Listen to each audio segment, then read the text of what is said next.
सकट चौथ की दूसरी कहानी इस प्रकार है, सो सुनिए। साहूकार और एक साहूकारनी थी। एक समय की बात है कि एक नगर में एक साहूकार और उसकी साहूकारनी रह करती थी। वह धर्म काज में बिल्कुल भी मन नहीं लगता था। किसी कारणवश उनके घर में कोई भी संतान नहीं थी। एक दिन वह निसंतान साहूकारनी अपने पड़ोस के घर गई। उसने देखा वहाँ कोई पूजा हो रही थी। उस दिन संकट चतुर्थी थी। वह पड़ोसिन संकट चतुर्थी की पूजा कर रही थी और सभी को कहानी सुना रही थी। तो साहूकारनी बड़ी विस्मयता से वहाँ पहुँची और जरा नज़दीक जाकर उसने पड़ोसिन से पूछा, यह तुम क्या कर रही हो? तब वह पड़ोसिन अपने मुख पर एक स्मित के साथ बोली, आज सकट चतुर्थी का व्रत है, इसलिए मैं सभी को कहानी सुना रही हूँ। तो साहूकारनी फिर से पूछने लगी, यह सकट चतुर्थी व्रत क्या होता है? साहूकारनी के इस प्रश्न के उत्तर में पड़ोसिन ने बोली, यह व्रत एक महान व्रत है। इस व्रत की पूर्ति करने पर अन्न धन सुहाग और पुत्र की प्राप्ति होती है। साहूकारनी इस व्रत की फल प्राप्ति को सुनकर बड़ी ही खुश हुई और उसने कहा, यदि मेरा गर्भ रह जाए तो मैं सवा से तिलकुट्टा करूंगी और चौथ व्रत भी करा करूंगी। यह संकल्प से भगवान गणेश प्रसन्न हुए और उसे गर्भ रह गया। गर्भ धारण करने पर साहूकारनी लालच में आ गई और वह कहने लगी, अगर मुझे पुत्र हुआ तो 2.5 तिलकुट्टा करूंगी। कुछ दिन बीत गए जाने के बाद ही उसके पुत्र भी पैदा हो गया।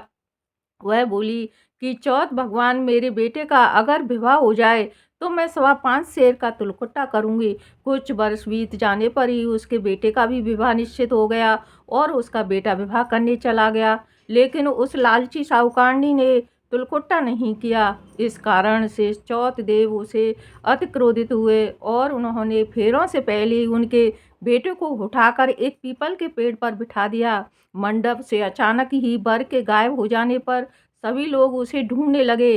कई देर तक ढूंढने के बाद हताश होकर सारे लोग अपने अपने घर को लौट गए। इधर जिस लड़की से साहूकारनी के बेटे का विवाह होने वाला था, वह गनगौर करने के लिए जंगल में दूब लेने गई थी।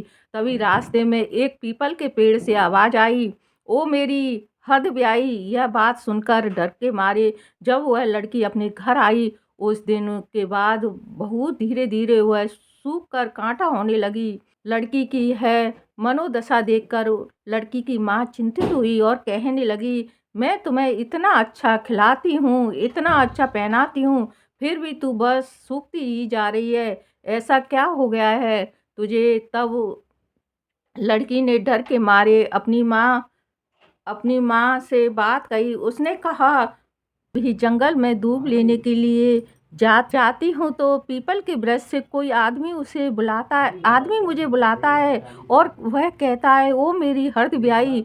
और आगे उसने उस आदमी के रूप का वर्णन करते हुए कहा, उसने मेहंदी लगा रखी है और सेहरा भी बांध रखा है। उसकी यह बात सुनकर उसकी माता बड़ी चिंतित हुई और उसने पीपल के पेड़ के पास जाकर देखा तो वह चौंक गई। उसने देखा वह तो उसका जमाई ही था। तब उसकी माता ने अपने जमाई से कहा, यहाँ पर क्यों बैठे हो? आप मेरी बेटी तो अपने हद ब्याही कर दी, अब इससे अतिरिक्त और क्या लोगे? तब वो जमाई बोला, मेरी माता ने चतुर्थी के दिन तिलकुट्टा चौथ भगवान को अर्पण करने का प्रण लिया था, लेकिन वह प्रण नहीं निभा पाई। इसी वजह से चौथ भगवान उस पर नाराज हुए हैं और मुझे यहाँ बिठा दिया है। अपने जमाई की यह बात सुनकर लड़की की माँ साहूकारनी के घर गई और उसे पूछने लगी, क्या आपने संकट चौथ के व्रत के वो मन्नत मांगी थी क्या? तब साहूकारनी बड़ी विस्मयता से बोली, हाँ मैंने तिलकुट्टा अर्पण करने को बोला था। उसके बाद साहूकारनी बोली, अगर मेरा बेटा घर आ जाए तो मैं 2.5 मन का तिलकुट्टा करूंगी। साहूकारनी के यह वचन सुनकर भगवान गणेश अति प्रसन्न हुए और उसके बेटे को फेरे में लाकर बिठा दिया। बेटे का विवाह धूमधाम से संपन्न हो गया।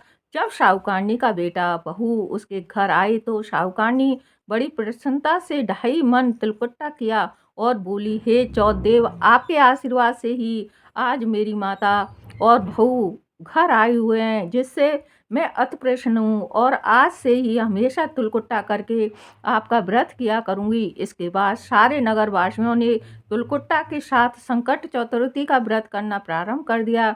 हे भगवान, संकट चौथ जिस प्रकार से साहूकार ने को अपने बेटे बहू से मिलवाया, वैसे ही हम सबको मिलवाना और इस कथा को कहने सुनने वालों को, पुकारा भरने वालों की मनोकामना पूरी करना। बोल सच्चे दरबार की जय। अब तीसरी कहानी है। एक समय की बात है कि विष्णु भगवान का विवाह लक्ष्मी जी के साथ निश्चित हो गया था। विवाह की तैयारी होने लगी। सभी देवताओं को नियंत्रण भेजे गए, परंतु गणेश जी को नियंत्रण नहीं भेजा गया। इसके कारण जो भी रहा, अब भगवान विष्णु की बारात जाने का समय आ गया। सभी देवताएं अपनी पत्नियों के साथ विवाह समारोह में आए। उन सब ने देखा कि गणेश जी कहीं दिखाई नहीं दे रहे हैं। तब वे आपस में चर्चा करने लगे कि क्या गणेश जी को नहीं न्योता है या स्वयं गणेश जी ही नहीं आए। सभी को इस बात का आश्चर्य होने लगा। तभी सबने विचार किया कि विष्णु भगवान से ही इसका कारण पूछा जाए।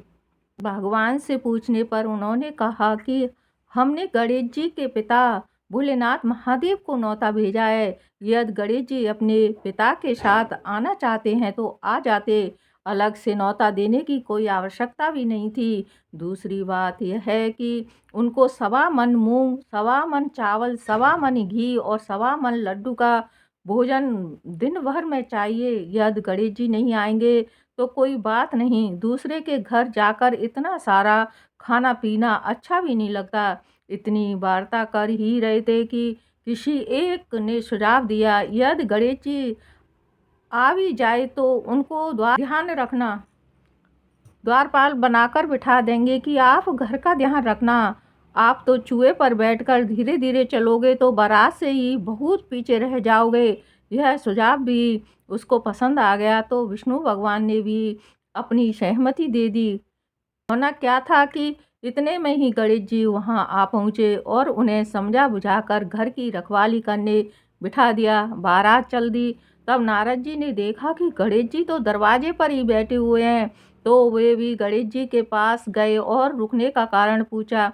गणेश जी कहने लगे कि विष्णु भगवान ने मेरा बहुत अपमान किया है। नारद जी ने कहा कि आप अपनी मूषक सेना को आगे भेज दो, तो वह रास्ता खोद देंगे, इससे उनके वाहन धरती में ही धस जाएंगे।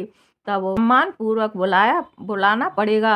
अब तो गणेश जी ने अपनी मूषक सेना जल्दी से आगे भेज दी और सेना ने जमीन पोली कर दी। जब बारात वहां से निकली तो रथों के पहिए धरती में धस गए। लाख कोशिश करे पर परंतु पहिए नहीं निकले। सभी ने अपने अपने उपाय किए, परंतु पहिए तो नहीं निकले, बल्कि जगह जगह से टूट गए। किसी की समझ में नहीं आ रहा था कि अब क्या किया जाए। तब तो नारद जी ने कहा, आप लोग ने गणेश जी का अपमान करके अच्छा नहीं किया। यह उन्हें मनाकर लाया जाए तो आपका कार्य सिद्ध हो सकता है, यह संकट टल सकता है। शंकर भगवान ने अपनी दूत नंदी को भेजा और वे गणेश जी को लेकर आए। गणेश जी का आदर सम्मान के साथ पूजन किया। तब वो कहीं रथ के पहिए निकले।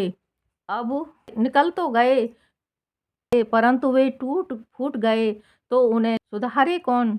पास के खेत में खाती काम कर रहा था, उसे बुलाया गया। खाती अपना कार्य करने से पहले श्री गणेशाय नमः कहकर गणेश जी की वंदना मन ही मन करने लगा। देखते ही देखते खाती ने सभी पहियों को ठीक कर दिया।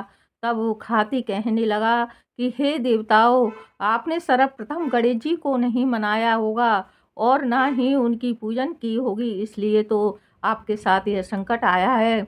हम तो मूर्ख अज्ञानी हैं, फिर भी पहले गणेश जी को पूजते हैं, उनका ध्यान करते हैं। आप लोग तो देवता गण हैं, फिर भी आप गणेश जी को कैसे भूल गए। अब आप लोग भगवान श्री गणेश जी की जय बोलकर जाएं तो आपके सब काम बन जाएंगे और कोई संकट भी नहीं आएगा। ऐसा कहते हुए बारात वहां से चल दी और विष्णु भगवान का लक्ष्मी जी के साथ विवाह संपन्न करा के सभी सकुशल घर लौट आए। हे गणेश जी